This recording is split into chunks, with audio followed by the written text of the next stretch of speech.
Bahujan Samaj party के राष्ट्रीय महासचिव, ब्राह्मण कुल के गौरव, ब्राह्मण शिरोमणि बहुजन समाज पार्टी के राष्ट्रीय महासचिव का आगमन हो चुका है। माल्यार्पण करके उनका स्वागत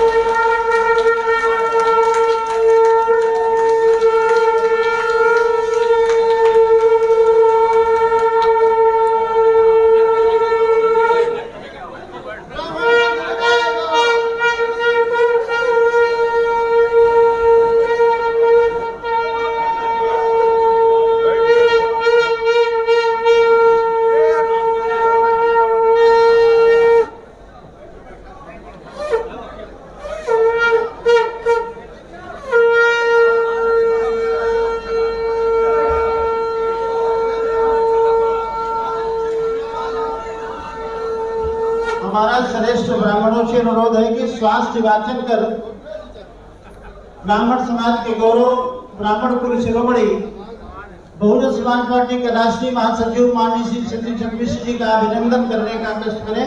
स्वास्थ्य वाचन।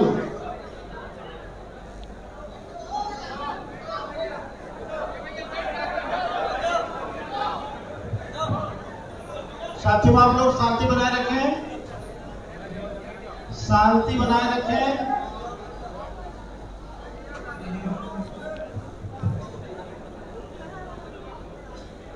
हरि ओम। स्वस्ति न इंद्रो वृत्रवा, स्वस्ति न पूषा विश्ववेदाः, स्वस्ति नस्तारक्षो अरिष्टनेमि, स्वस्ति नो बृहस्पतिर्दधातु प्रखरस्वामरुता प्रश्नमातरा शुभम्यायो विदधे सुयन्मय अग्निर्देवा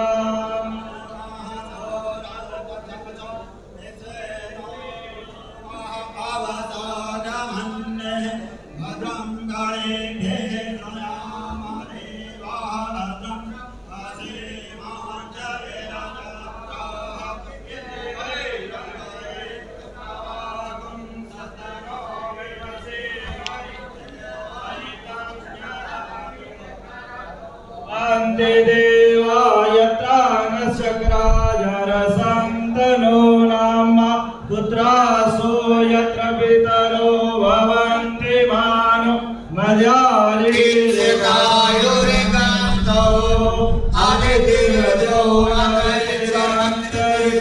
अमृतिर्माता स पिता स पुत्रा विश्वे आदिति पंचजना आदितिर्जातमदितिर्जनित्वम्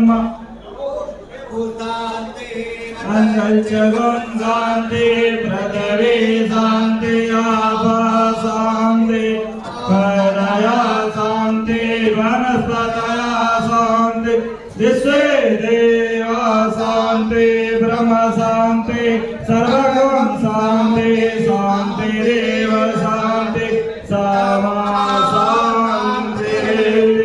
यतो यथा समीयसे ततो नो अवयं गुरु सुन्ना गुरु प्रजाभ्यो वयन्ना तसोभ्यः सुशान्तिर्भवतु सर्वारिष्ट सुशान्तिर्भवतु श्रीमन्महागणाधिपतये नमः। वक्रतुण्ड महाकाय कोटिसूर्यसमप्रभ निर्विघ्नं कुरु मे देव सर्वकार्येषु सर्वदा। माननीय ओम प्रकाश मिश्रा जी से, माननीय ओम प्रकाश मिश्रा विधानसभा प्रयागपुर से अनुरोध है कि बहुजन समाज पार्टी के राष्ट्रीय सचिव आदरणीय मिश्रा जी को अंग वस्त्र भेंट कर उनका सम्मानित करने का कष्ट करें। माननीय ओम प्रकाश मिश्रा जी।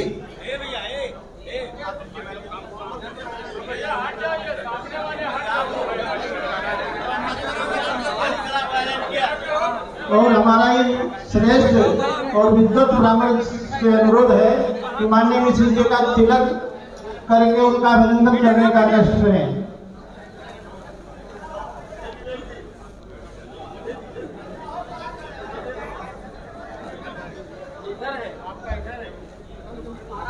ओम चंद्रनाथः कोणं पवित्रं पावनासनं आपदाहातीर्थं ब्रह्मदेवाय ब्रह्महिताय च जगत्हिताय कृष्णाय गोविन्दाय नमो नमः। ओम प्रकाश मिश्रा जी अंग दिवस दिनेश कुमार शुक्ला जी विधानसभा वासी। हमारे आज के इस कार्यक्रम के मुख्य अतिथि परम आदरणीय माननीय मिश्रा जी को रामचरितमानस की प्रति समर्पित करके अपना सम्मान प्रकट करेंगे और इस कार्यक्रम में हनुमान जी की भूमिका का निर्वाह करने वाले उत्तर प्रदेश सरकार के पूर्व मंत्री माननीय नकुल दुबे जी को भी रामचरितमानस की प्रतिमा भेंट कर उनको भी सम्मान देने का कष्ट करेंगे।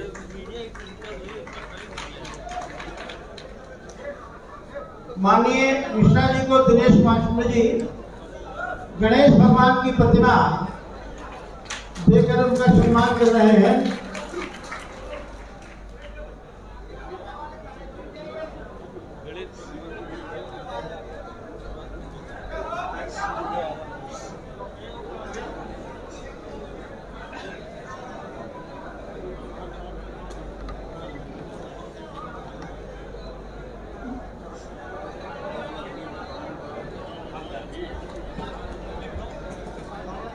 श्री नकुल दुबे जी को भगवान परशुराम की प्रतिमा श्री दिनेश शुक्ल जी द्वारा। इसी क्रम में माननीय दिनेश कुमार शुक्ला जी हम सबके अग्रज ब्राह्मण समाज के जो हमारे इस मंडल के संयोजक हैं डॉक्टर ओपी त्रिपाठी जी को रामचरितमानस भेंट करके सम्मान करेंगे। और इसी के साथ पुनः सम्मान में डॉक्टर ओपी त्रिपाठी जी को भगवान परशुराम का फोटो देकर के सम्मानित करेंगे।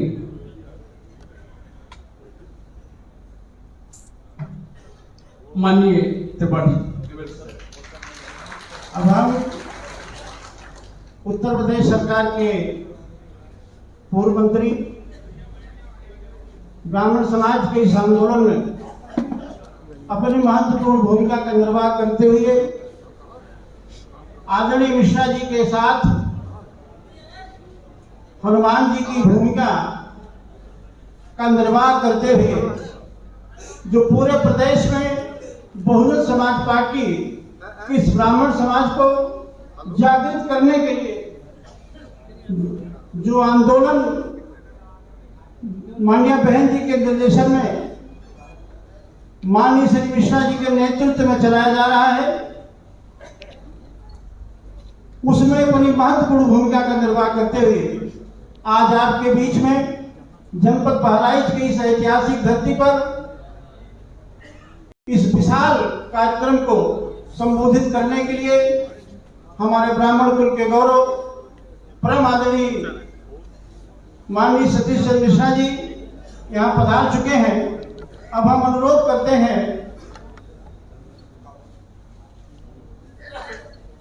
श्री नकुल दुबे जी से, पूर्व मंत्री उत्तर प्रदेश सरकार को आवे और इस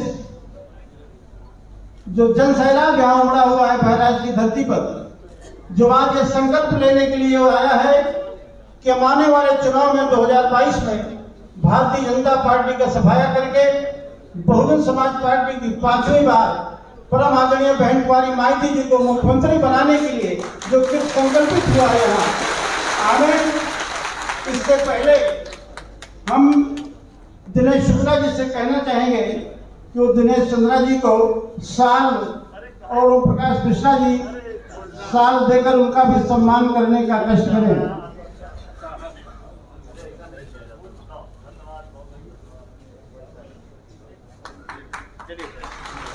माननीय श्री नकुल दुबे जी।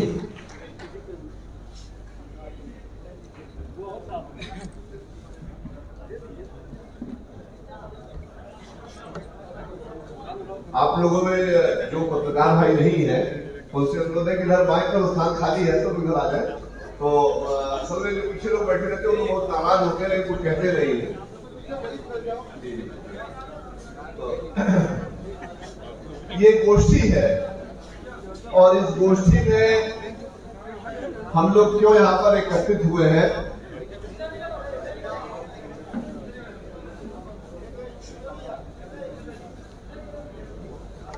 व्यवस्थित हो जाए।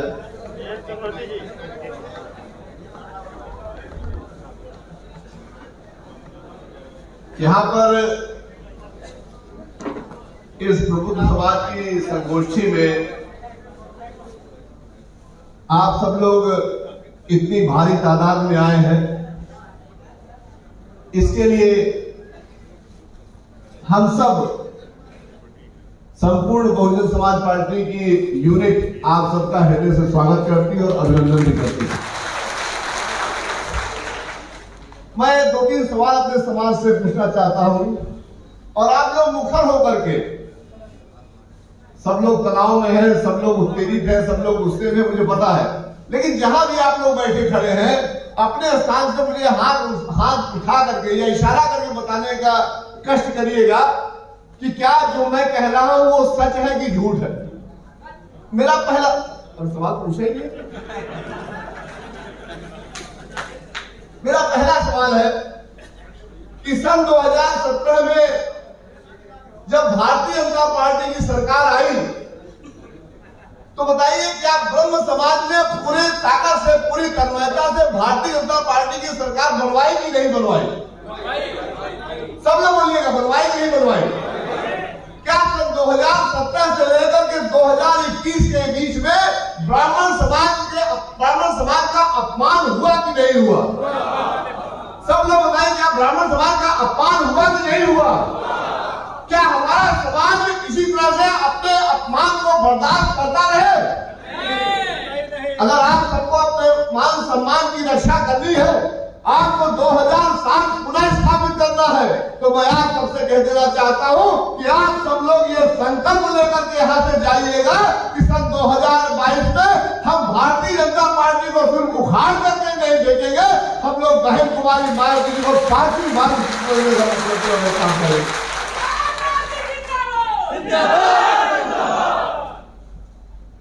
ये अभी जो नारा हो रहा है तो अभी लगा देंगे हमारी बारी में। जब मुख्यमंत्री महोदय बोलेंगे तो मैं सबसे अनुरोध करूंगा, जितने लोग खड़े हैं बैठे हैं, कि माननीय मुख्यमंत्री महोदय की एक एक बात को बहुत ध्यान से सुनिएगा। बहुत ही शानदार हॉल है, एयर कंडीशन है, बहुत अच्छा है, लेकिन जो बात यहाँ पर वो कहे उसको सुनिएगा ही, और सिर्फ सुन करके छोड़ करके हम अब जाइएगा, उसको अपने दिल में, अपने दिमाग में, अपने मन में, अपनी आत्मा में अपने साथ लेकर के जाने का काम करिएगा। और आज दिनांक 29 तारीख है, 30 तारीख है, सबको जन्माष्टमी की बहुत बहुत बधाई।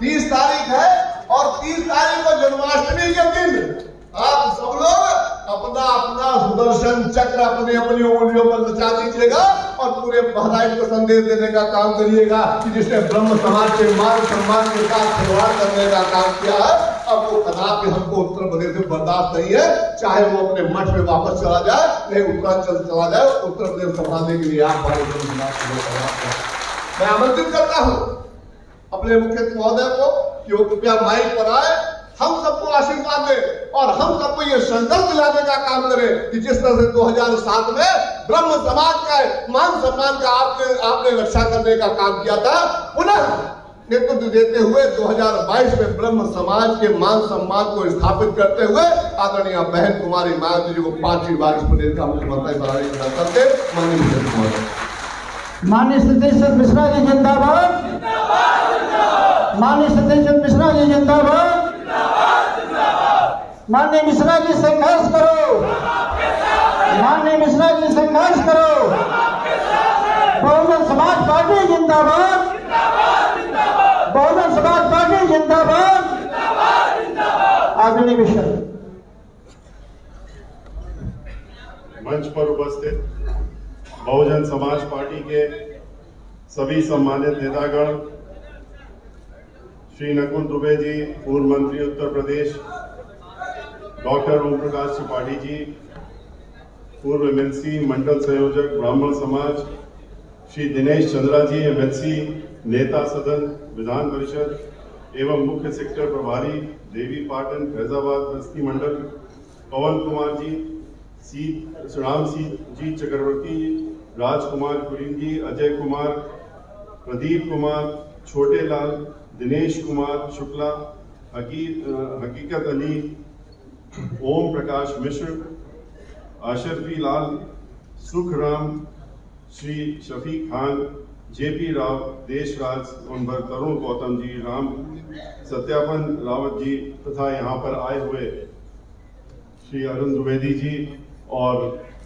विवेक पांडे जी तथा अन्य सभी समाज के, ब्राह्मण समाज के, सर्व समाज के और जितने भी यहाँ पर उपस्थित हैं बहुजन समाज पार्टी के समर्थक, हम लोगों का जो इतनी बड़ी संख्या में उत्साह बढ़ाने के लिए आज यहाँ पर मौजूद हैं, मीडिया के साथियों, सबसे पहले तो मैं आप सभी को आज जन्माष्टमी का पर्व है, उसके लिए आप सभी को हम बधाई देते हैं और खुशी की बात है कि इस मौके पर हमें आपके सामने आकर के अपनी कुछ बातें रखने का मौका मिल रहा है। भाइयों, हमने ये अपना जो गोष्ठी का कार्यक्रम है ये 23 जुलाई से शुरू किया था।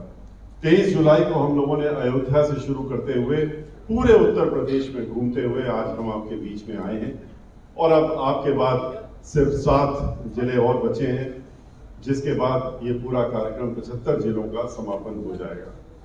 23 जुलाई को जब हम लोगों ने शुरू किया था तो हम लोगों ने उसी दिन घोषणा कर दी थी कि हम लोग ये कार्यक्रम, ये गोष्ठियां जब तक पूरे उत्तर प्रदेश में नहीं घूम लेंगे तब तक हम लोग रुकने वाले नहीं हैं, थमने वाले नहीं हैं, जब तक हम भारतीय जनता पार्टी का असली चेहरा और इनके जो नेतागण हैं, जो मुखिया हैं, जो शासन चला रहे हैं, इनका असली चेहरा उत्तर प्रदेश की जनता के सामने लाने का काम नहीं कर लेंगे और इनका मुखौटा उतार करके उस चेहरे को नहीं दिखाएंगे तब तक हम लोग रुकने का काम नहीं करेंगे।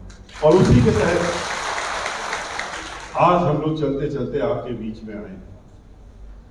हम लोगों को जिस तरह से पूरे प्रदेश में, जिस तरह से आज आप यहां पर हैं और आप हम लोगों का उत्साह बढ़ा रहे हैं, पूरे प्रदेश में खुशी की बात है कि इसी तरीके से लोग हमारे साथ में, हम लोगों के साथ बढ़ चढ़ करके और उत्साह दिखाते हुए हम लोगों का उत्साह बढ़ाने का काम करने का काम पूरे प्रदेश में लोगों ने किया है। और 2003 और 2007 में जब हम आपके बीच में निकले थे, पूरे प्रदेश में, हम उस समय भी हम आपके बीच में आए, हर जिले में गए थे, खास तौर से ब्राह्मण समाज के बीच में आकर के हमने अपनी चर्चा की थी। उस समय जिस तरीके से ब्राह्मण समाज के लोग हमारे साथ में जुड़े थे और बहुजन समाज पार्टी की सरकार बनाने का संकल्प लिया था, अब की हम दावे के साथ कह सकते हैं कि उससे कहीं कहीं ज्यादा जोर से हमारे साथ में लोग जुड़े हैं और उत्साह के साथ में लोग जुड़े हैं। और ये तय है कि अब आने वाले 4-6 महीने के बाद जो चुनाव होने जा रहे हैं सन 2021 में, उसमें बहुजन समाज पार्टी की सरकार बनना तय है। और ये भी तय है कि बहुजन समाज पार्टी की मुखिया बहन मायावती जी अब की बार 5वीं बार उत्तर प्रदेश की मुख्यमंत्री बनकर के उत्तर प्रदेश में कानून द्वारा कानून का राज पुनः स्थापित करने का काम जरूर करेंगे। भाइयों, आज जिस तरह से हालात हैं उत्तर प्रदेश में, वो किसी से छिपे नहीं है। और खास तौर से ब्राह्मण समाज और दलित समाज, इनके साथ में जिस तरह से पूरे प्रदेश में आज भारतीय जनता पार्टी जो कि सरकार में है वो हमलावर है, ये भी सबके सामने है। ये उसी प्रकार से याद करिए जिस तरह से समाजवादी पार्टी की सरकार जब 2003 में आई थी, जब समाजवादी पार्टी की सरकार आती है तो याद करिए समाजवादी पार्टी की कुछ खासियत होती है। उनकी खासियत ये होती है कि आते ही उनकी सरकार में पूरे प्रदेश में गुंडागर्दी, माफिया राज, बलात्कार, महिलाओं के साथ में दुराचार, हफ्ता वसूली, दंगे, फसाद, ये सारी चीजें जितनी होती हैं, लूट मार से लेके हर चीज, जब समाजवादी पार्टी की सरकार आती है शुरू हो जाते हैं। दंगे फसाद तो इस तरह से होते हैं जैसे कि मामूली बात हो। और ये समाजवादी पार्टी और भारतीय जनता पार्टी की भी खासियत है। जो समाजवादी पार्टी की सरकार को उस समय उखाड़ फेंकने का संकल्प आप लोगों ने लिया था, प्रदेश के लोगों ने लिया था, और खास तौर से ब्राह्मण समाज के लोगों ने लिया था, तो क्यों लिया था? वो इसीलिए लिया था कि समाजवादी पार्टी भी ब्राह्मण विरोधी है, ब्राह्मणों के खिलाफ खुल करके सामने आने का काम करती है। वो छिप करके नहीं, जैसे भारतीय जनता पार्टी भी छिप करके काम नहीं करते, वो भी खुल करके ब्राह्मण समाज के खुलेआम ब्राह्मण समाज का विरोध कर रहे हैं। और ब्राह्मण समाज की जिस तरह से हत्याएं हो रही है, सैकड़ों की संख्या पार हो गई है। जिस तरह से ब्राह्मण समाज के मजबूत किस्म के लोग जो हैं उनको चुन चुन करके गोलियों से मारा जा रहा है, उनको गोली मार करके हत्या की जा रही है, सरकारी गोलियों से मारा जा रहा है। यही हाल जो था समाजवादी पार्टी की सरकार में था। याद करिए किस तरह से 2003 में और 7 के बीच में कन्नौज में नौजवान साथी था अपना नीरज मिश्रा नाम का, और वो बहुत मजबूत किस्म का आदमी था, ब्राह्मण समाज का था, दबता नहीं था, डरता भी नहीं था। उसने खुल करके कुछ बात कही गई थी, उसमें विरोध कर दिया। इतना नाराज हो गए समाजवादी पार्टी के नेता कि वो इतना नाराज हो गए कि कन्नौज से लौट गए और ये कह करके गए कि इसका कटा हुआ सर हमको लखनऊ में देखना है। और उसके बाद क्या हुआ था ये भी सबने मैगजीन में भी देखा, अखबारों में भी छपा, पूरी स्टोरी छपी थी इस बात की कि कैसे उसको उठा लिया गया, उसके बाद उसका सर काट दिया गया और उसका कटा हुआ धड़ जो है वहां पर कुएं में मिला था और उसकी मां की मृत्यु भी हो गई थी। वो शरीर को देखने के बाद में ये सबने देखा था। और यही जब 2012 में उनकी सरकार आई तो फिर से उन्होंने वही काम किया। किस तरीके से उन्होंने पार्टी के मुख्यमंत्री जो थे उन्होंने अपने पार्टी के कार्यक्रम में कहा कि ब्राह्मण समाज को सबक सिखाना है, ब्राह्मण समाज का कोई काम नहीं करना है, इनको सबक सिखाना है। ये अखबार में छप गया। जब अखबार में छप गया तो उसके बाद जो उनकी पार्टी में ब्राह्मण समाज के जो कहते थे कि हम तो संस्थापक रहे हैं इस पार्टी के, और वो राजाराम पांडे जी प्रतापगढ़ के, उन्होंने इस बात का विरोध किया। उन्होंने कहा इस तरह की बात नहीं कहनी चाहिए, ये अच्छी बात नहीं है कि आप किसी एक समाज के लिए कहें कि हमें इनको सबक सिखाना है, इनका कोई काम नहीं करना। उनसे वो इतना नाराज हो गए पांडे जी से इस बात से कि उन्होंने उनको इतना बेइज्जत किया कि उन्होंने पहले तो उनका घर छीना, बंगला छीना, उनको मंत्रिमंडल से बर्खास्त किया और उसके बाद अपने घर से बेइज्जत करके निकाला। इतनी ग्लानि, इतना उनको झटका लगा श्री राजाराम पांडे जी को कि उनको घर जाते जाते उनका हृदय रुक गया, उनका हार्ट अटैक हुआ और उनकी मृत्यु हो गई। ये वो दो पार्टी थी, भारतीय जनता पार्टी उसी की पर्यायवाची है। ये दोनों एक ही सिक्के के दो पहलू हैं। जिस तरह से समाजवादी पार्टी उसी तरह से भारतीय जनता पार्टी का हाल है। देखा आपने किस तरीके से आज उत्तर प्रदेश का माहौल बना हुआ है, किस तरीके से प्रदेश में चुन चुन करके ब्राह्मण समाज के लोग और दलित समाज के लोग उत्पीड़ित किए जा रहे हैं। ठीक उसी प्रकार से जैसे समाजवादी पार्टी में थे, कितने लोगों की हत्याएं हो गई, कितने लोगों को मार दिया। भारतीय जनता पार्टी ने तो आते ही 2017 में इस बात का ऐलान कर दिया था कि ब्राह्मण समाज के लोग हमारे निशाने पर हैं। उन्होंने जुलाई का महीना था, 17 में सरकार बनी थी, रायबरेली जिले में 1 2 नहीं 5 नौजवान ब्राह्मण समाज के लोगों को उनकी हत्या कर दी जाती है, उनके हाथ पांव काट दिए जाते हैं, फिर उनको जला दिया जाता है। और क्यों? क्योंकि वो मजबूत किस्म के थे और वो लोग अपनी बात खुल करके रखते थे, अपने समाज के लिए रखते थे और भाईचारा बनाने का काम दलित समाज के साथ मिलकर करते थे। उनके मंत्री, वहां के कमीना मंत्री भारतीय जनता पार्टी के, उन्होंने उस हादसे के बाद क्या किया? उन्होंने अपनी पीठ थपथपाई और सरकार की भी पीठ थपथपाई और कहा कि ये तो ब्राह्मण समाज के ये लोग जो हैं बहुत बड़े अपराधी किस्म के लोग हैं और ब्राह्मण समाज को सबक सिखाना है तो ऐसे अपराधियों को तो खत्म करना ही पड़ेगा। और ये बड़ा अच्छा काम हुआ। हम उनके घर जब गए तो हमने सोचा कि रायबरेली जाके उनके गांव में जब गए तो हमने कहा तो बड़े भारी अपराधी बताए जा रहे हैं, इनके पास तो अपार धन दौलत होगी, बड़ा आलीशान घर होगा। जब घर गए तो घर तो था ही नहीं, वहां तो झोपड़ी थी 10 बाई 12 फीट की, उस झोपड़ी में वो रहते थे। और उसमें तो कोई भी सामान नहीं था। उस झोपड़ी को भी इन्होंने आग लगाने का काम करा, उसको भी जला दिया था। और उसके बाद तो हत्याओं का सिलसिला शुरू हो गया। गोरखपुर में किस तरीके से वरिष्ठ अधिवक्ता, इलाहाबाद में वरिष्ठ अधिवक्ता, लखनऊ के वरिष्ठ अधिवक्ता मुखर थे, सरकार के खिलाफ बोलते थे, ब्राह्मण समाज के थे, गोलियों से मार दिया गया। किस तरीके से झांसी में 5-5 ब्राह्मण समाज के लोगों को एक ही साथ मारने का काम किया। छत में सो रहे थे, वहां पर उनको मार दिए गए। किस तरह से मिर्जापुर में ब्राह्मण समाज के आर्मी के एक अभी भी नौकरी कर रहे थे, एक रिटायर्ड थे, उनसे नाराज थे क्योंकि वो लोग खुल करके काम करते थे समाज का। उनको धमकियां देने का काम हुआ पहले, जब नहीं माने तो उनके बच्चों को उठा ले गए, उनको मार दिया, उनकी आंख निकाल दी, मार दिया। उसके बाद जब शोर हुआ, हल्ला हुआ, तो मुख्यमंत्री जी ने कहा नहीं नहीं हम इंक्वायरी बैठा देंगे, हम सीबीआई इंक्वायरी कराएंगे। लेकिन इंक्वायरी क्यों कराएंगे? वो इसलिए नहीं कराएंगे क्योंकि उनके अपने चहेते लोग जो मुलजिम है उसमें, तो जब उनके ही जो खास लोग हैं वो मुलजिम है तो इंक्वायरी क्यों होगी? दिसंबर का हादसा था, अब तो सितंबर आ गया, लेकिन अभी तक कोई इंक्वायरी बैठाली तक नहीं गई। होने की बात तो दूसरी नहीं। लखनऊ में किस तरीके से कमलेश तिवारी, वो तो हिंदू पार्टी चलाते थे लेकिन इनके खिलाफ थे, क्यों? इनका असली चेहरा दिखाते थे लोगों को, तो नाराज। और उसके बाद क्या होता है उनके साथ में? उनकी भी हत्या हो जाती है। शोरगुल हुआ तो कहा गया नहीं नहीं इसके ये गुजरात से लोग आए थे, वो मार के चले गए, इसलिए हम नहीं पकड़ पा रहे हैं। कमलेश तिवारी की हत्या हो जाती है। उसके बाद विनय तिवारी तो अपने घर से काम करके अपने काम करके घर जा रहा था लखनऊ में।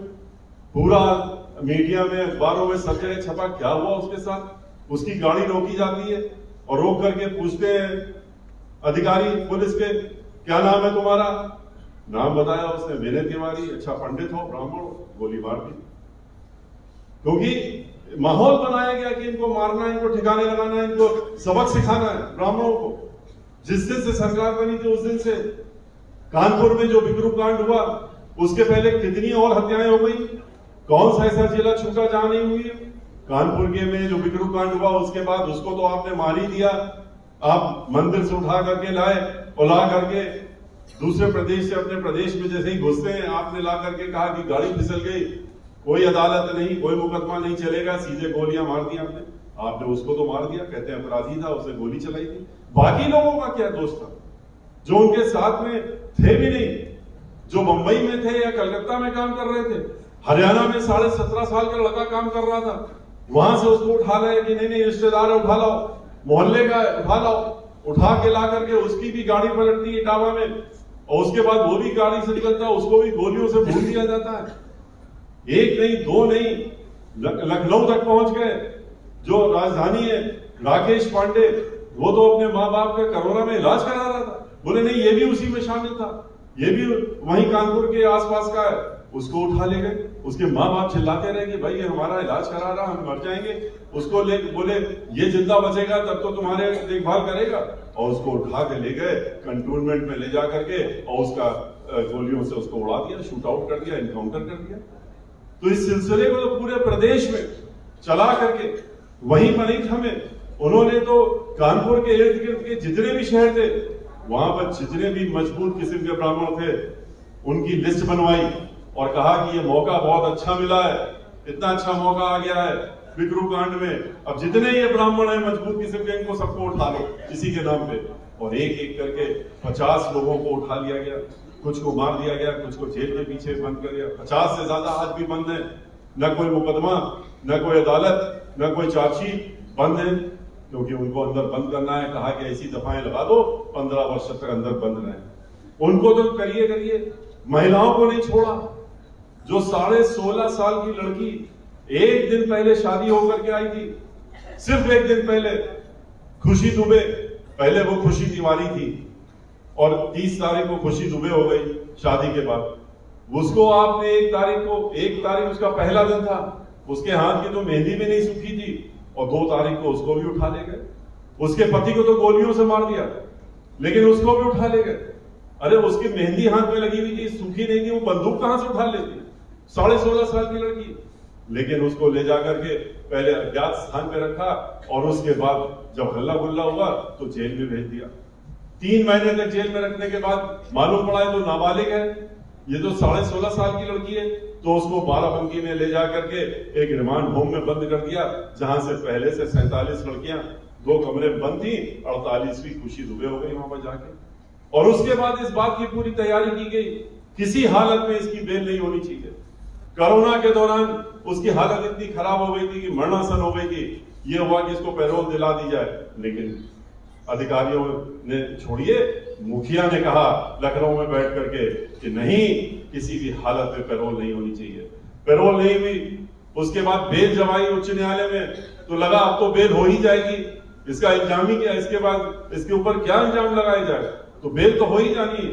तो फिर एक फर्जी सर्टिफिकेट बनाई, क्योंकि निर्देश तो यही था किसी हालत में बेल नहीं होनी चाहिए इसकी, और इसलिए उस निर्देशों को पालन करते हुए जेल अधीक्षक जो रिमांड होम की अधीक्षिका थी उससे फर्जी सर्टिफिकेट बनवाया गया और उसमें लिखा गया कि वो खुशी दुबे ये कहती है कि ये कंप्लेंट लिख करके उच्च न्यायालय में दाखिल की गई कि खुशी दुबे अपनी 47 जो साथी हैं उनसे कहती है कि अगर हमारी बेल हो गई और हम जेल से बाहर निकले तो हम तो इतने बड़े दुर्दांत अपराधी बन जाएंगे कि पूरा प्रदेश दहशत में हम कर देंगे, और इसलिए इसकी बेल खारिज होनी चाहिए।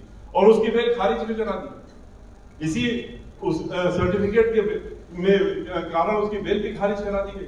और उसको तो छोड़िए, घर में जो काम करती थी महिला, 2 महिलाओं को जो और उठा के ले गए, उनके पतियों को तो मार ही दिया, लेकिन जो महिला घर में काम करती थी उसको जब ले गए, उसके साथ में 3 साल का उसका छोटा सा मासूम सा लड़का और 6 साल की मासूम बच्ची, उसको भी जेल में उठा करके ले गए, उसको भी वहां बंद कर दिया। तो ये और कहते हैं इतनी दफाएं लगा दो कि इन बच्चों को, ब्राह्मणों के बच्चे हैं ना, इनको सबक सीखना चाहिए, ऐसा सबक सिखाओ कि जेल में रहते रहते ये वयस्क हो जाए वहां पर और तब बाहर निकलने पाए, बाहर निकलने नहीं पाए।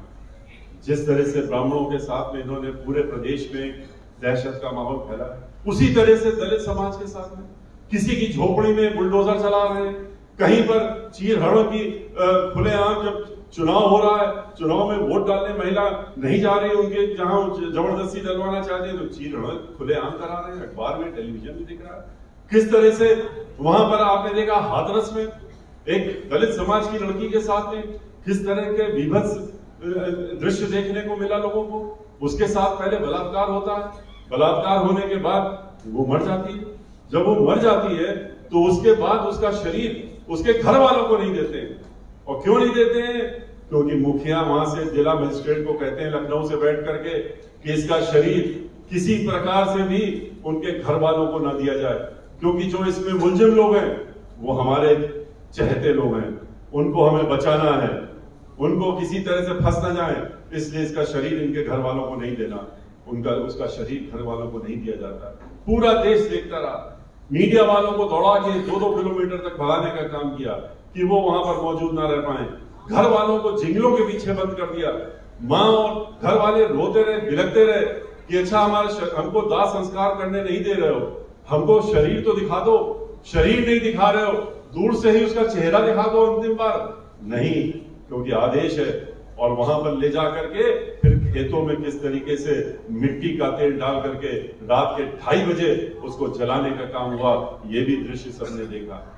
लेकिन ये सरकार आज उत्तर प्रदेश में कर क्या रही है, सिवाय धोखे के अलावा? वोट तो लोगों से लिया, बड़े बड़े वादे करके महिलाओं से कहा हमको वोट दे दो, हमको वोट दे दोगे, हमें सरकार बना दोगे तो हम तुम्हारी सुरक्षा करेंगे, हम तुमको मुफ्त सिलेंडर देंगे गैस का। और उसके बाद क्या किया? एक बार सिलेंडर तो दे दिया, दोबारा उसके बाद वही सिलेंडर 200 रुपए का बढ़ा करके और 1000 रुपए तक पहुंचाने का काम कर दिया। जिस तरह से पेट्रोल और डीजल को 60 रुपए से बढ़ा करके और 100 और 110 पहुंचाने का काम किया। सुरक्षा की बात की थी महिलाओं की, क्या सुरक्षा कर रहे हैं महिलाओं की? आज उत्तर प्रदेश में हर 2 घंटे में महिला के साथ में, एक महिला के साथ में दुराचार और उसके साथ में बलात्कार हो रहा है। क्या यही सुरक्षा है इनकी? बहन मायावती जी का समय याद करिए, जब बहन मायावती जी मुख्यमंत्री थी, रात के 12 बजे भी अगर किसी महिला को अपने घर से किसी मजबूरी के कारण घर से निकलने की जरूरत पड़ती थी, वो सोचती विचारती नहीं थी, घर से निकल जाती थी निडर होकर के। क्यों? क्योंकि वो जानती थी कि हमारी तरफ कोई भी गलत निगाह उठा के नहीं देख सकता, और इसलिए नहीं देख सकता क्योंकि उत्तर प्रदेश की मुख्यमंत्री बहन मायावती जी हैं। ये उसको मालूम। उन्होंने कहा कि हम किसानों से कहा हम तुम्हारी 2 गुनी आमदनी कर देंगे। जो नौजवान थे, बेरोजगार थे, उनसे कहा तुम हमारे साथ में आ जाओ, हम तुम्हें 2 करोड़ लोगों को नौकरियां देने का काम हर वर्ष करेंगे। इसी तरह के वादे करके, झूठे वादे करके वोट लेने का काम किया, और करा क्या? इन्होंने तो नौकरियां देने की जगह नौकरियां खत्म करने का काम किया। 1.5 से 2 करोड़ नौकरियां खत्म हो गई हर जगह पूरे देश में, उत्तर प्रदेश में भी। और कैसे खत्म हुई? क्योंकि जहां नौकरियां वो रिटायर होते थे वहां पर रोक लगा दी कि अब कोई नई नियुक्ति नहीं होगी। टीचरों से कह दिया नई नियुक्ति नहीं होगी, स्कूलों में कह दिया नियुक्ति नहीं करनी है। और उसके बाद ये कहा कि जहां सार्वजनिक उपक्रम थे, जहां पर लोग नौकरियां पाते थे, जो देश की धरोहर थी, चाहे वो ONGC हो, ऑल इंडिया हो, एयर इंडिया हो, और चाहे लाइफ इंश्योरेंस कॉर्पोरेशन हो, और चाहे वो रेलवे हो, और चाहे वो रेलवे के साथ साथ में जितने भी बिजली घर हैं, उपक्रम हैं, उन सब में हो, इन सब जगह नौकरियां खत्म, नगर निगम नौकरियां खत्म, क्योंकि इनको सबको आपने प्राइवेट हाथों में देने का काम कर दिया, निजी हाथों में बेचने का काम कर दिया। किसके हाथों में बेचा? उन लोगों के हाथों में बेच रहे हैं आप, जो लोग आपको हजारों करोड़ लाखों करोड़ रुपया देते हैं चुनाव लड़ने के लिए। 2-3 चुनता आपके जो उद्योगपति हैं, उन्हीं के हाथों में सब चीज बेचने का काम कर दिया और नौकरियां खत्म करने का काम कर दिया। जब नौजवानों ने आवाज उठाई अपनी, कहा आपने तो वादा किया था वोट लेते समय कि हम 2 करोड़ नौकरी देंगे, कहां गई? तो कहते हैं कि नौकरी तो हम नहीं दे सकते। ये उसी तरह का 15 जिस तरह से 15 लाख हर एक के खाते में चले जाएंगे, कहा था वोट लेने के पहले, 15 नए पैसे भी नहीं आए, उसी तरह का ये भी वादा था। लोगों ने कहा कि हम क्या करें? कहते हैं आप जाइए अपना रोजगार करिए। कौन सा रोजगार करें? कहते जाइए आप पढ़े लिखे हैं तो आप पकौड़ा बेचिए, जाके आप पकौड़ा बेचने का काम करिए। इस तरह की सलाह आपने उन लोगों को दी जिनसे आपने वोट लेने का काम किया। हम लोग पकौड़ा बेचने और कोई खराब बात नहीं मानते। हमारी पार्टी तो जो गरीब लोग हैं, जो इस तरह के खुंचे लगाते हैं, ठेले लगाते हैं, अपनी रोजी रोटी चलाते हैं, हम लोग तो उनके साथ में ही खड़े रहते हैं। हमारी पार्टी तो गरीबों की पार्टी है, बहुजन समाज पार्टी। लेकिन आपने तो झूठा वादा किया, धोखा दिया। आपने पहले नोटबंदी लगाई, आपने GST लगाया, आपने छोटे कारोबार, बड़े कारोबार, बीच के कारोबार सब बंद करा दिए, लोगों को बेरोजगार कर दिया, लोगों को यहां से दूसरे प्रदेशों में जाने के लिए मजबूर होना पड़ा। और जहां पर उनकी क्या क्या दुर्दशा हुई पूरे देश ने देखा, हम लोगों ने भी देखा किस तरह से वो परेशान हुए। जब कोरोना आया उनको वहां से भगा दिया गया और यहां पर आकर के भी उनकी कोई पूछने वाला नहीं। तो ये सरकार वो सरकार है जिसने वादे तो किए और वादे करके उन्होंने लोगों को पीछे छोड़ने का काम किया।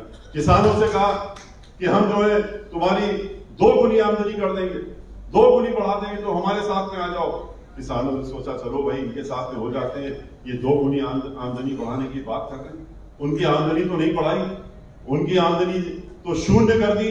और उसके साथ साथ में 3 काले कानून ला करके ऐसे कानून लाए जिससे कि उनकी जमीन भी छीनने की योजना बना दी हमेशा के लिए।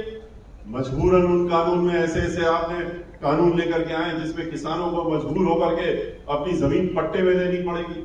और किसको पट्टे में देनी पड़ेगी? इन्हीं उद्योगपतियों को, जो कि उसके बाद जमीन लेने के बाद कहते हैं कि हम फसल का पैसा देंगे तुम्हें।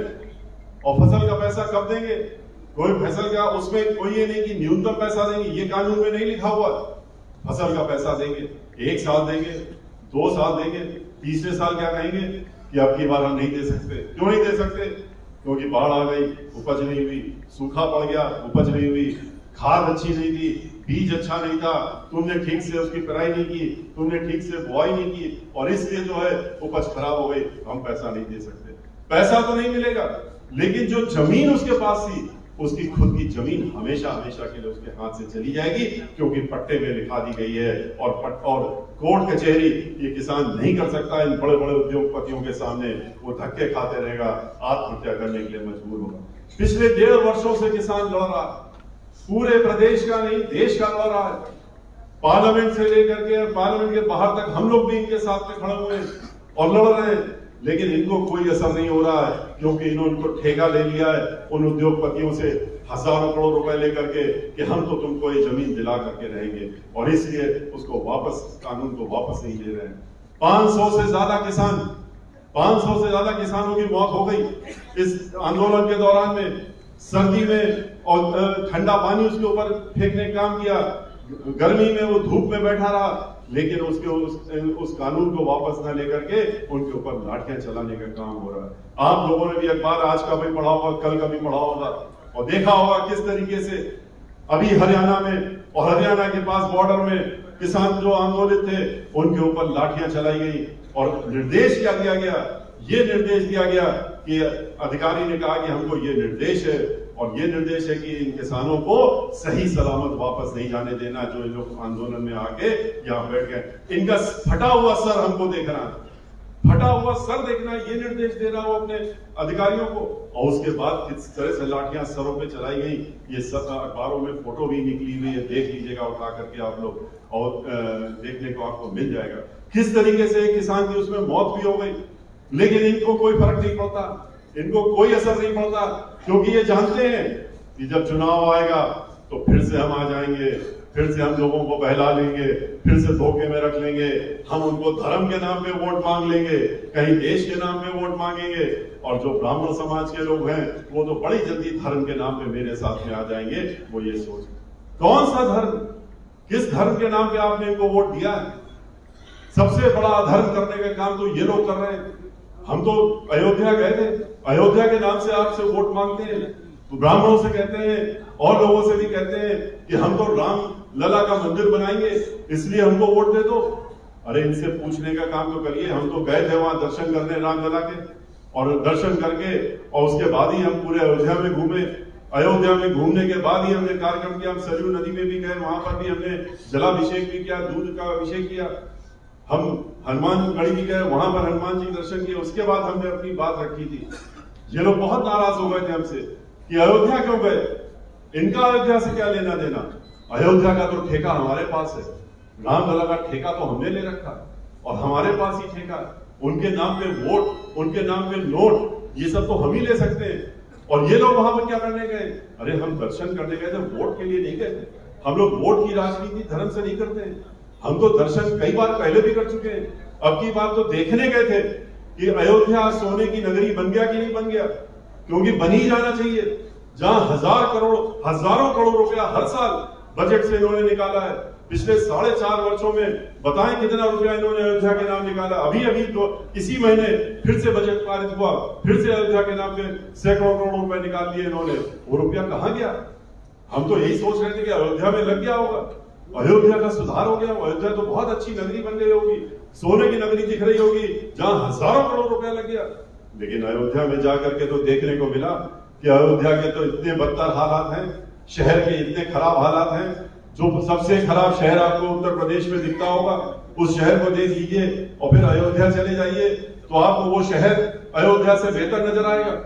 वहां पर कुछ भी काम किया हो इन्होंने, जो भी काम था वो पुराना काम दिखा जो बहुजन समाज पार्टी की सरकार में किया गया था। वहां पर सीवेज ट्रीटमेंट प्लांट बनाया बहुजन समाज पार्टी की सरकार ने, जिससे कि सरयू नदी में पानी जो है गंदा पानी ना गिरे। पूरे शहर में सीवर डाला, पूरे शहर में नया पाइपलाइन डाली बहुजन समाज पार्टी 2007 से 12 की सरकार में। वहां पर जितने घाट थे सरयू नदी के बहुजन समाज पार्टी की सरकार में बनाए गए। वहीं पर जाते हैं, थोड़े दीपक जला लेते हैं, 200 करोड़ रुपए कहते खर्चा हो गया। और दीपक भी कहां से आते हैं?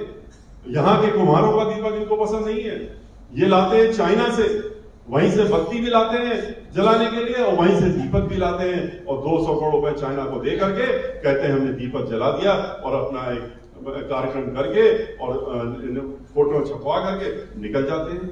अयोध्या में यही रुपया लगा देते तो अयोध्या का रूप बदल जाता। मंदिर के नाम पे 93 से लेकर आज तक राम मंदिर के नाम पे लाखों करोड़ रुपए कमा लिए इन्होंने, इकट्ठा कर लिए पूरे देश से नहीं विदेशों से भी। पर वो रुपया कहां गया?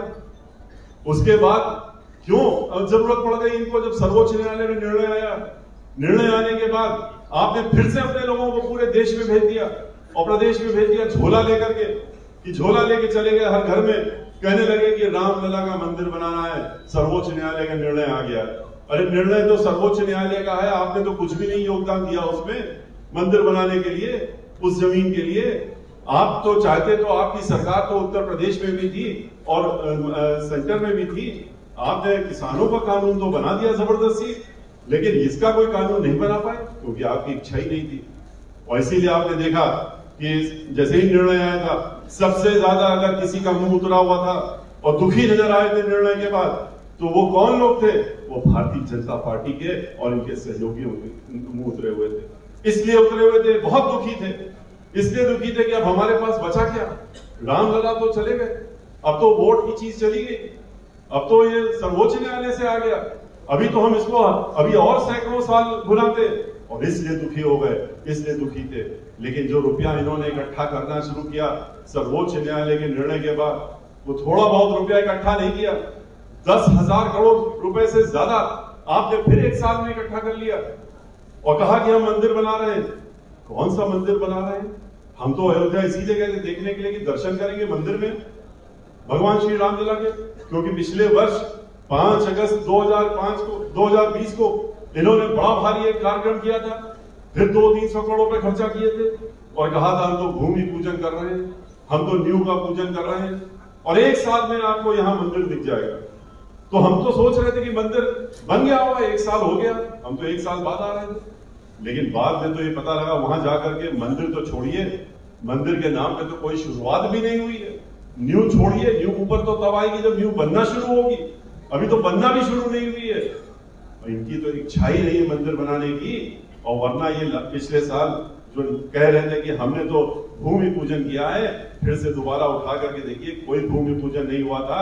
वहां तो इन्होंने 5 ईंटें रख करके और ईंट पूजन किया था, 5 ईंटों का पूजन किया, और ईंट पूजन के बाद इन्होंने उन ईंटों को उठा कर हटा दिया वहां से, और हटा करके ले जा करके या तो सरयू नदी में डाल दिया या किसी अपनी तिजोरी में बंद कर रखा होगा, पता नहीं, लेकिन कोई भूमि पूजन नाम की चीज नहीं।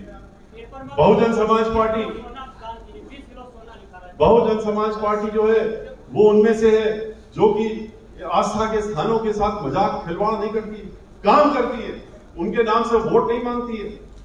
हमने चाहे अयोध्या के काम हो और चाहे उसके बाद वाराणसी हो, वहां पर 80 घाट बनवाने का सब टूटे हुए थे, जर्जर थे, उनको बहुजन समाज पार्टी की सरकार जब आई थी 2007 में, उनको पूरा ठीक करने का काम बहुजन समाज पार्टी में हुआ था। वहां सीवेज ट्रीटमेंट प्लांट बनाने का काम किया, जैसे अयोध्या में किया, वहां पर भी करने का काम किया। वहां पर सीवर लाइन पूरे जिले में बिछाने का काम बहुजन समाज पार्टी ने किया, और उसको फिर ले जाकर सीवर ट्रीटमेंट प्लांट में मिलाने का काम किया। वहां पर लोगों को आने में दिक्कत होती थी, फ्लाईओवर बनाने का काम किया और सड़कों को चौड़ा करने का काम किया। इन्होंने क्या किया?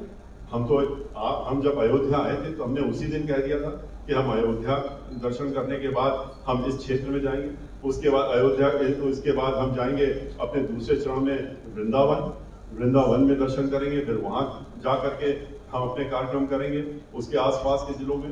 उसके बाद हम वाराणसी जाएंगे, काशी विश्वनाथ जाकर के दर्शन करेंगे, फिर वहां करेंगे। उसके बाद हम चित्रकूट धाम जाएंगे और जहां भगवान श्री राम 11.5 वर्ष रहे वहां जाकर के दर्शन करके फिर हम वहां पर। लेकिन हम जब वृंदावन गए और वृंदावन के बाद वाराणसी गए, वृंदावन में गए तो वहां पर तो हमको पहले से ही मालूम था कि क्या काम हुआ। वृंदावन में 2007 से 12 के बीच में, आप लोगों को इसलिए नहीं मालूम होगा क्योंकि हम लोग बीजेपी की तरह, भारतीय जनता पार्टी की तरह ढोल नहीं बजाते हैं इन सब चीजों के लिए। हम लोगों ने समग्र विकास करने का काम किया था वृंदावन में। जो लोग आप में से गए होंगे पहले और बाद में देखा होगा, वृंदावन में सीवर लाइन नहीं थी, पानी की लाइन नहीं थी जैसे अयोध्या में था। हम लोगों ने वहां सीवर लाइन दी, पानी की लाइन दी, वहां पर परिक्रमा की पूरी सड़क बनाई, पूरी वहां वृंदावन से लेकर के और गोवर्धन तक। जैसे अयोध्या में हम लोगों ने परिक्रमा की सड़क को ठीक किया, परिक्रमा की सड़क जो थी इतनी छोटी थी उसको बढ़ा करके 12 मीटर हम लोगों ने अयोध्या में किया था और उसको ठीक करके पूरी परिक्रमा की सड़क बनाने का काम किया था। इसी प्रकार से वृंदावन में भी किया। वहां पर बस अड्डा नहीं था, बस अड्डा एक नया बनाने का काम किया। वहां अस्पताल नहीं था, 100 बेड का एक नया अस्पताल बनाने का काम किया। जो लोग वहां पर आते हैं बीमार हो जाते थे, उनका कोई इलाज का तरीका नहीं था। वहां विधवा आश्रम बनाने का काम किया। वहां बिजली चली जाती थी हर 2 घंटे में, हम लोगों ने बिजली घर बनाने का काम किया। वहां का समग्र विकास करते हुए वहां पर मेला भी देने का काम किया। मथुरा और वृंदावन के बीच में लोग आ नहीं पाते थे, इतनी 2-2 रेलवे लाइन पड़ती थी, लोगों को घंटों घंटों इंतजार करना पड़ता था। तो हमने इसलिए वहां पर एक फ्लाईओवर बना करके और 5 मिनट के अंदर मथुरा से वृंदावन आने का रास्ता भी बना दिया। हम लोगों ने पूरा समग्र विकास किया। हम लोगों ने बिठूर में जाकर के, जहां मां सीता रही थी और जहां पर लवकुश रहे थे, जहां महेश वाल्मीकि जी का आश्रम था, उसका समग्र विकास किया। उस समय 2007 और 12 के बीच में वहां पर इन सब चीजों को बनाने का काम किया। बिजली की व्यवस्था की, महेश आश्रम का व्यवस्था की, वहां बनाने का काम किया, सीता रसोई बनाने का काम किया, सीता का मंदिर और सड़कें बना करके पूरा एक समग्र विकास करें। लेकिन इन्होंने क्या किया, वाराणसी में जब हम गए तो वाराणसी के मंदिर के अंदर जब गए और दर्शन किए तो इतना अफसोस हुआ देख करके, इन्होंने तो वहां ध्वस्तीकरण करने का काम किया, सब चीजें ध्वस्त कर दी। वहां पर एक पर्यटक स्थल बनाने में लग गए हैं। अब वो मंदिर का आस्था खत्म कर रहे हैं वहां की। जहां मंदिर में आप लोग दर्शन करते थे जाके, काशी विश्वनाथ में जाके, उनके इर्द गिर्द में आपको सभी को मालूम है कि वहां पर मूर्तियां थी, प्राण प्रतिष्ठित मूर्तियां थी। वहां पर प्राण प्रतिष्ठित जितनी भी मूर्तियां थी, चाहे वो मां पार्वती की हो, चाहे मां अन्नपूर्णा देवी जी की हो, हनुमान जी की हो, गणेश जी की हो, इन सबको इन्होंने हटा दिया। और हटाए नहीं, उन मंदिरों को तोड़ दिया। प्राण प्रतिष्ठित मूर्ति को हटाना और छूना या उसको तोड़ना, ये कितना किस तरह का कार्य है, ये सभी को मालूम है। खास तौर से जो ब्राह्मण समाज के लोग हैं और बाकी लोग हैं, उनको भी मालूम है कि आप उन मूर्तियों को नहीं, इन्होंने वो भी करने का काम किया। वहां पर सैकड़ों मंदिर तोड़ दिए और तोड़ करके उनको शिवलिंग जो थे सैकड़ों निकले वहां पर, उनको ले जाके गंगा में प्रवाहित कर दिया। काफी शिवलिंग उठा करके इन्होंने बोरे में बंद करके लंका थाना है उसमें बंद करने का काम कर दिया। तो ये भारतीय जनता पार्टी का धर्म का रूप है। इस रूप को आपको पहचानने की जरूरत है और इनको समझने की जरूरत है। बहन मायावती जी ने जो किया वो भी आपके सामने मैंने रखने का काम किया। और ब्राह्मण समाजों को यह भी देखना चाहिए कि एक समाजवादी पार्टी, एक भारतीय जनता पार्टी और बहुजन समाज पार्टी को याद करिए कि आपके समाज के लिए उसने क्या किया। जब 2003 में हम राज्यसभा में पहुंचे, 2004 में महाधिवक्ता के पद से इस्तीफा देकर के, तो हम पूरे प्रदेश में उसके बाद ब्राह्मण समाज के बीच में गए थे। और क्यों गए थे? क्योंकि ब्राह्मण समाज उस समय 0 पर पहुंच गया था। 6 खाली एमएलए रह गए थे पूरे उत्तर प्रदेश में जो ब्राह्मण समाज के थे। 2 से 3 जो थे वो बहुजन समाज पार्टी के थे। इस स्थिति में ब्राह्मण समाज पहुंच गया था और उस समय हम आपके बीच में आए थे और हमने आपसे कहा था कि आप लोग परेशान हो रहे हैं। हमारे पास लोग आए थे कि कुछ करिए, हम लोग तो 0 पर पहुंच रहे हैं, आप अपनी पार्टी के द्वारा कुछ करिए। तो हम जब आपके जिले में आए थे और हर जिले में गए थे तो हमने कुछ बातें कही थी। उनमें से 1-2 बातें खाली आप दोहराऊंगा। हमने कहा था कि आप देखिए तो कि क्यों ऐसा हो रहा है। आप तो बुद्धिजीवी हैं, अपनी बुद्धि का इस्तेमाल करिए और एक बार बुद्धि का इस्तेमाल करेंगे तो आपको स्वयं पता लग जाएगा कि इसके लिए जिम्मेदार कौन है। जिम्मेदार तो आप स्वयं हैं। ब्राह्मण समाज के लोग स्वयं जिम्मेदार हैं। आपस में बंटवारा कर लेते हैं, आपस में एकता नहीं रखते हैं, एकजुट नहीं रहते, एक साथ कहीं नहीं जाते, अलग अलग चलेंगे। अगर कोई एक पढ़ रहा है समाज का अपने ही जानने वाला तो उसको नीचे घसीटने की कोशिश करेंगे और दूसरे और देखेंगे कि हमारा खुद का काम हो रहा है, अगर व्यक्तिगत काम हो रहा है तो ठीक है, नहीं हो रहा है तो हमसे कोई मतलब नहीं। इसीलिए आज आपकी यह हालत हो गई, क्योंकि आप छोटी मोटी हस्ती नहीं है उत्तर प्रदेश में। आप 16% हैं और 16% 25 करोड़ में मतलब होता है कि आप 3 करोड़ के ऊपर हैं। जहां 3 करोड़ लोग हों और वो उनकी ऐसी हालत हो तो इसका जिम्मेदार तो आप खुद ही हैं। जिस दिन आप इकट्ठा हो जाएंगे, एकजुट हो जाएंगे तो आप अपने आप देखिएगा हर लोग आपकी तरफ देखने के लिए मजबूर हो जाएंगे। ब्राह्मण समाज इकट्ठा हुआ, एकजुट हुआ और फिर ये भी आपको याद है कि हमने लखनऊ में 9 जून 2005 को, उस दिन तो 48 डिग्री टेम्परेचर था, हमने ब्राह्मण समाज का जो एक कार्यक्रम था, आखिरी कार्यक्रम लखनऊ में पूरे प्रदेश का किया था और उसमें 5 लाख से ज्यादा ब्राह्मण समाज के लोग इकट्ठा हुए थे। 11,000 से ज्यादा लोगों ने शंखनाद करके बहन मायावती जी का उस दिन स्वागत किया था। वो उस दिन मुख्य अतिथि के रूप में उस कार्यक्रम में आई और उन्होंने आकर के जब हमने गणेश जी की प्रतिमा उनको भेंट की थी तो उसको लेकर के वो सीधे माइक पर गई थी और उन्होंने अपने जो पहले शब्द बोले थे उन्होंने यही कहा था, हाथी नहीं गणेश है, ब्रह्मा विष्णु महेश। और ये कह करके उन्होंने अपनी बात शुरू की। और उसके बाद उन्होंने ब्राह्मण समाज की तैयारी को देख करके अपना बरसों बरस पुराना नारा ही बदल दिया था कि जिसकी जितनी संख्या भारी उतनी उसकी हिस्सेदारी। उसको बदल करके उन्होंने कर दिया था, जिसकी जितनी तैयारी उतनी उसकी हिस्सेदारी।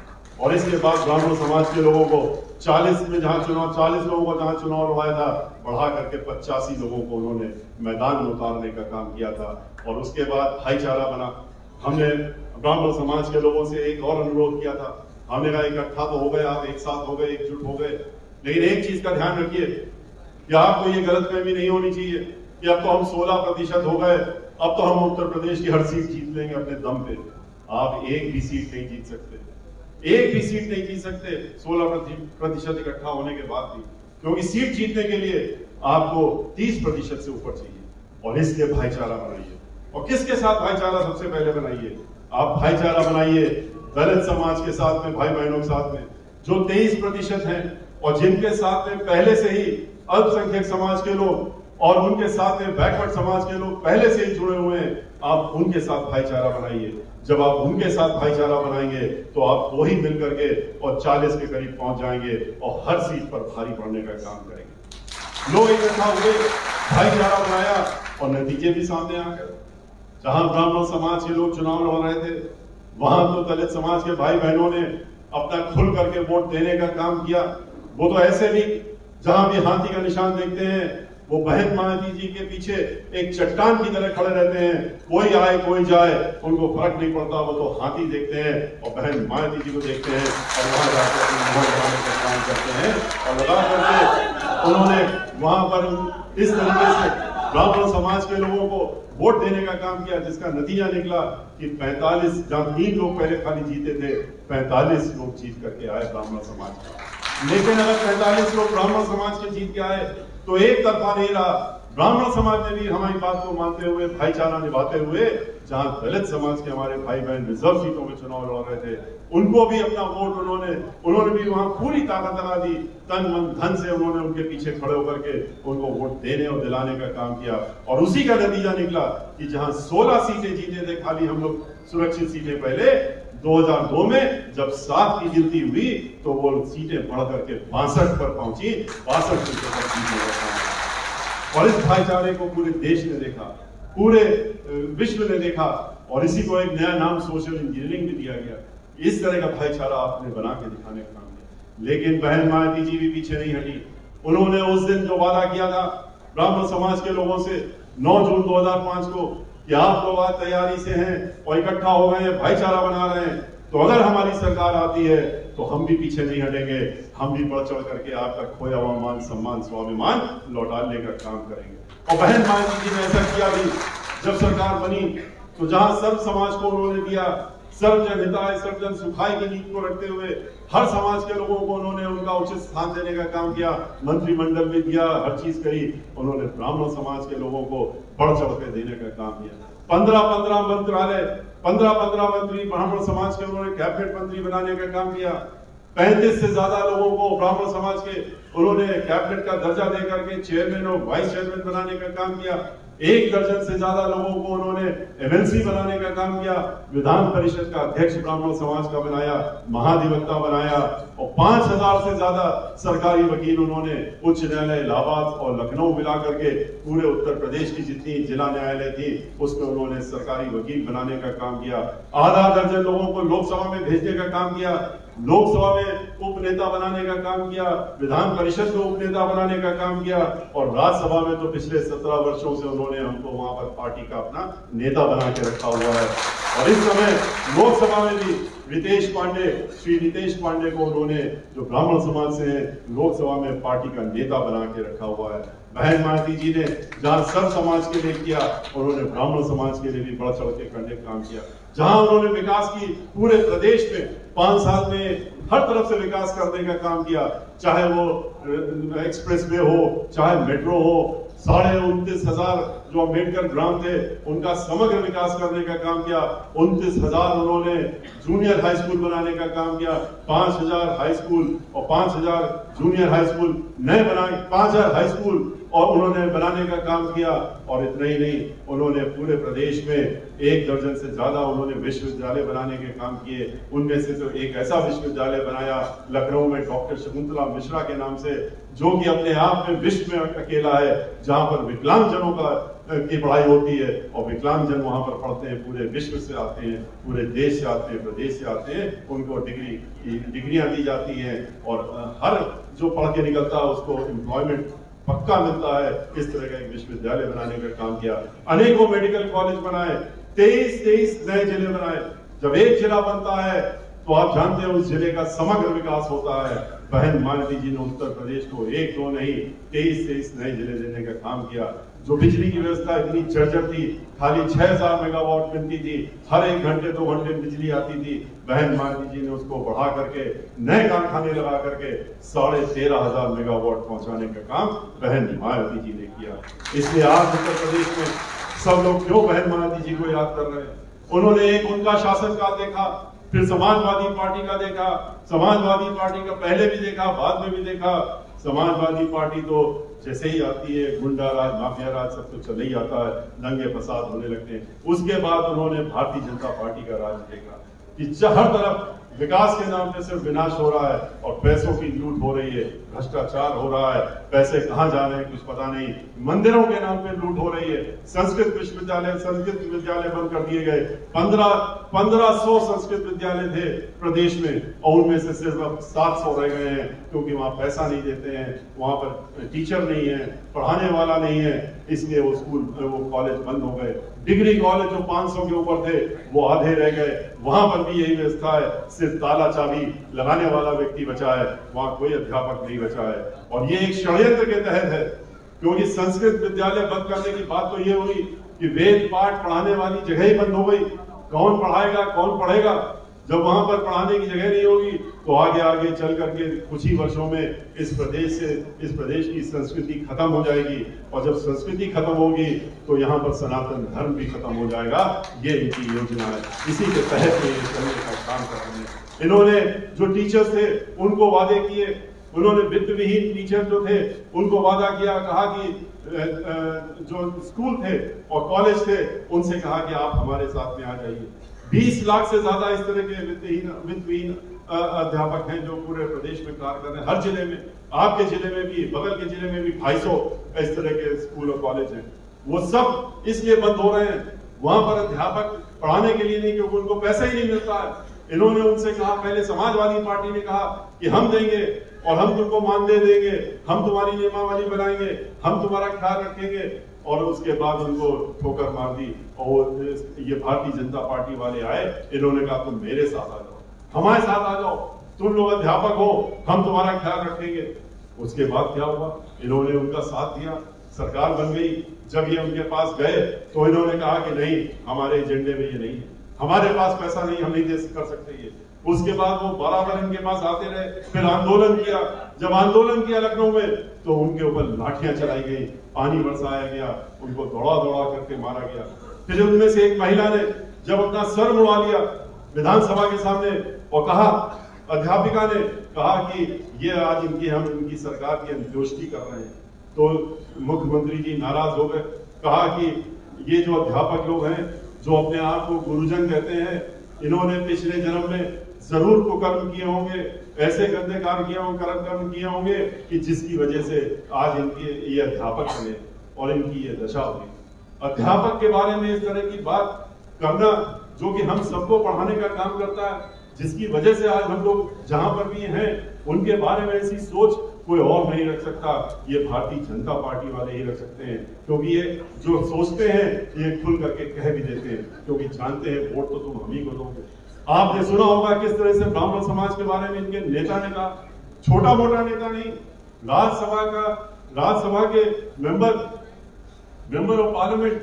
पिछले साल जब राज्यसभा का चुनाव हो रहा था और उत्तर प्रदेश में लखनऊ में उनके हरिद्वार दुबे जी, जो ब्राह्मण समाज के बारे में प्रश्न उनसे किया गया, वो तो भारतीय जनता पार्टी के प्रवक्ता भी रहे हैं, 4 बार एमएलए रहे हैं, बड़े पदों में रहे हैं प्रदेश के। और उसके बाद वो जो भारतीय जनता पार्टी की सोच होती है वही वो बात बाहर कहते हैं, उसके अलावा नहीं बोलते। उनसे पूछा मीडिया के लोगों ने कि भाई ब्राह्मण समाज के लोग बहुत नाराज हैं, उत्तर प्रदेश में आप क्या करने जा रहे हैं? आपकी बात तो ब्राह्मण समाज के लोग आपसे बहुत खफा हैं, तो आप इनके बारे में कुछ सोच रहे हैं? तो उनका क्या जवाब था? उन्होंने कहा कि हम लोगों को चिंता करने की कोई जरूरत नहीं है, आप भी चिंता मत करिए, ये ब्राह्मण ससुरे जाएंगे कहाँ? इनकी तो मजबूरी है, ये तो हमारे ही पीछे पीछे आएंगे, इनके पास और क्या चारा है? तो इनको हम ये बताना चाहते हैं कि ये बहुत बड़ी भूल कर रहे हैं। उनको नहीं मालूम कि ब्राह्मण समाज जो है वो भगवान श्री परशुराम के वंशज हैं, और एक बार उन्होंने ठान लिया, एक बार तय कर लिया तो उन्होंने दिखा दिया है। सरकार अगर बनवा सकते हैं तो सरकार उखाड़ भी सकते हैं और फिर से दूसरी सरकार भी बनवा सकते हैं। 2007 में उन्होंने ये करके दिखाया था, और अब की बार फिर से 2021 में मुझे पूरा विश्वास है कि अब की बार आप लोग जो हैं और ब्राह्मण समाज के लोग खास तौर से वो शांत नहीं बैठे रहेंगे, वो यही नहीं बैठेंगे। आप लोग जो है ये ऐसा नहीं करेंगे यहीं बैठे बैठे जो आपने बातें सुनी है उन बातों को यहीं पर छोड़ के चले जाएंगे। आपसे मेरा अनुरोध है कि इन बातों को जो मैंने आपसे कही है, इन बातों को आपने ध्यान से सुना है, उसके लिए आपको बहुत बहुत धन्यवाद। लेकिन साथ में ये मैं जरूर चाहूंगा कि आपका ये कर्तव्य है कि इन बातों को ले जाकर के आप अपने बीच में मत सीमित रखिएगा।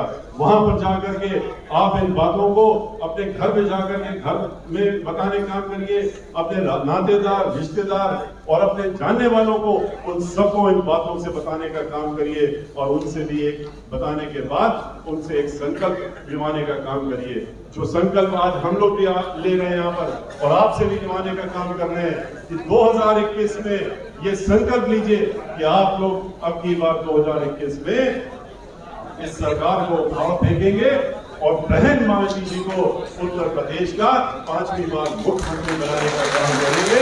अगर इस संकल्प को हमारे साथ अगर आप हैं तो आप दोनों हाथ उठा करके एक बार हमको भी ये बताने का काम करिए कि आप हमारे साथ इस कार्यक्रम में हैं और संकल्प को बहुत बहुत धन्यवाद। जय भीम, जय भारत, जय परशुराम।